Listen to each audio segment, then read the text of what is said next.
செங்கல்பட்டு மாவட்டம் சிங்கபெருமாள் கோயில் அருகே அதிவேகமாக வந்த கார் ஒன்று மின்கம்பத்தில் மோதி விபத்திற்குள்ளான அந்த சிசிடிவி காட்சிகளை நாம் பார்த்துக் கொண்டிருக்கிறோம்.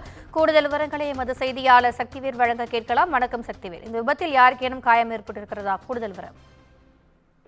நிச்சயமாக வணக்கம் திவ்யா. செங்கல்பட்டு அருகே தேசிய நெடுஞ்சாலையில் தறிகெட்டு ஓடிய கார் சாலை ஓரமாக இருந்த மின்கம்பத்தில் மோதி விபத்துக்குள்ளான சிசிடிவி காட்சிகள் வெளியாகி பெரும் பரபரப்பையும் பதட்டத்தையும் ஏற்படுத்தியுள்ளது.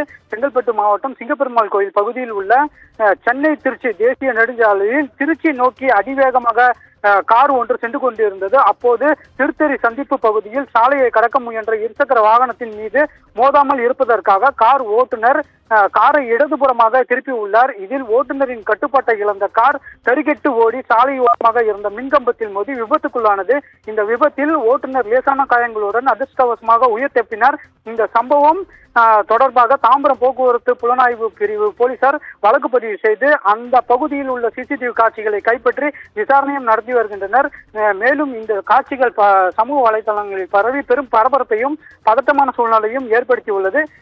இந்நிலையில் அந்த மின்கம்பம் மீது மோதும் சிசிடிவி காட்சி வைரலாகியும் வருகிறது. திவ்யா, கூடுதல் விவரங்களுக்கு நன்றி சக்திவேல்.